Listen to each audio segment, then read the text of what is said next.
नमो बुद्धाय. जय भीम सगळ्यांना. आजचा दिवस खरंच त्रिविध असा पौर्णिमेचा दिवस.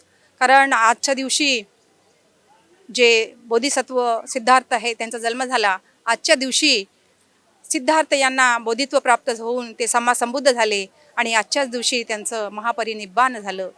तर या दिवशी खूप महत्त्व आहे बुद्ध धम्माला आणि संघाला आणि त्यांच्या धम्माला आणि बुद्धांना पण.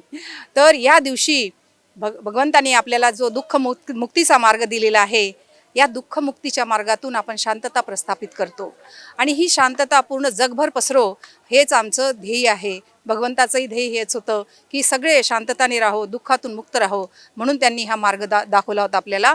त्याला म्हणतात अष्टांगिक मार्ग. आर्य अष्टांगिक मार्गावर सगळ्यांनी चाललं तर हा जग जो आहे तो बुद्धमय होईल, शांततामय होईल आणि सगळ्या परमसुखाला ते प्राप्त होतील.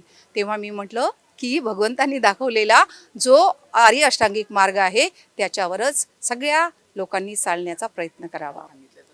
भगवंतांनी जेव्हा त्यांना बोधित्व प्राप्त झालेलं होतं तेव्हा मार आला होता. त्यांना म्हटलं की तुम्ही आता महापरिनिब्बाणाला प्राप्त व्हा. तेव्हा भगवंतांनी त्यांना म्हटलं होतं की मी जोपर्यंत चतुपरिसा निर्माण करणार नाही तोपर्यंत महापरिनिब्बाणाला प्राप्त होणार नाही. चतुपरिसा म्हटलं म्हणजे भिक्खू भिक्खुनी आणि उपासक उपासिका.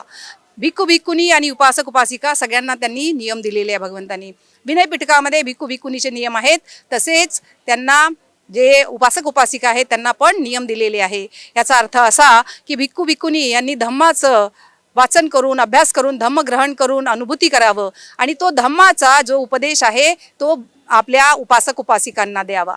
उपासक उपासिकांनी त्यांना जे 4 निश्चय असतात ते पुरवायचे. 4 निश्चय म्हटलं म्हणजे भोजन, चिवर, त्यांना राहण्यासाठी जागा आणि त्यांना औषधं, असे 4 निश्चय त्यांना पुरवायचे असतात.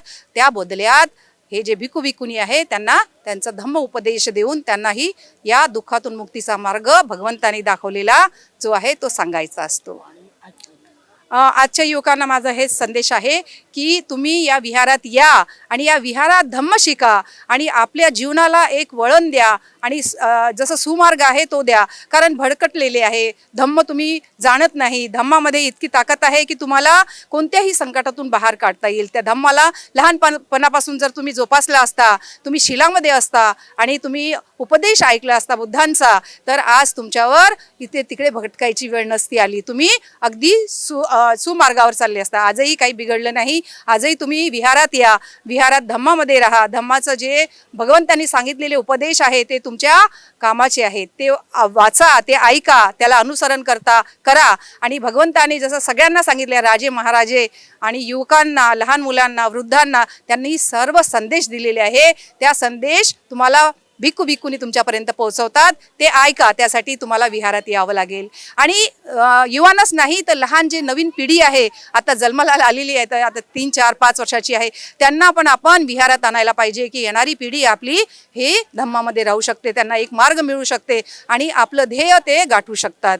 ते ध्येय गाठण्यासाठी त्यांच्याकडे जे मार्गदर्शन लागते ते घरी मिळत नाही. कारण घरी आई वडील फक्त त्यांना अभ्यासात ठेवतात, ट्युशनला पाठवतात आणि शाळेत पाठवतात, पण त्यांना सर्वांगीण विकासासाठी जो उपदेश पाहिजे, भगवंताचा उपदेश आहे, तो मिळत नाही. त्यासाठी सर्वांनी जसं बाबासाहेब आंबेडकरांनी आपल्याला धम्म दिला आणि त्यांनी सांगितलं की रविवारी एकतरी दिवस सपरिवार तुम्ही बुद्ध विहारात जा. याचं दूरदर्शिता बाबासाहेबांना होती म्हणून त्यांनी म्हटलं. आज जर त्यांचं अनुकरण केलं असतं, त्यांनी सांगितलेलं ऐकलं असतं, तर सगळे विहारात आले असते, तर आजचा यूथ जो आहे तो विहारात आला असता. धम्मानुसार त्यांनी आपली जीवन पद्धती सुधारली असती आणि त्यांचं जे वर्तणूक आहे ती धम्माप्रमाणे राहिलं असतं. त्यांना कोणत्याही संकटाला समोर जावं लागलं नसतं.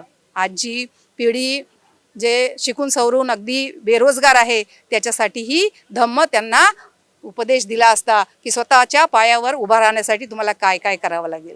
त्याला अनुसरण केलं असतं तर आज हा यूथ भरकटलेला नसता.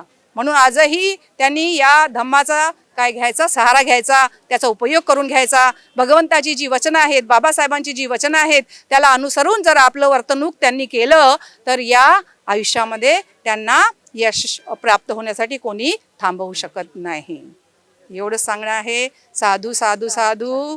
सर्वांनी बुद्ध धम्म आणि संघाला अनुसरण जावं, त्याच्यातच सगळ्यांचं भलं आहे आणि त्याच्यातच सगळ्यांना शांतता, सुख आणि आनंद प्राप्त होईल. साधू साधू साधू भवतु सब्ब मंगलं रक्कन्तु सब्ब देवता सब्ब बुद्धानुभावेन धम्मानुभावेन संघानुभावेन सदा सोत्ती भवन्तु ते. सगळे सुखी होत, सगळ्यांना आनंद प्राप्त हो, सगळ्यांचं कल्याण हो. साधू साधू साधू.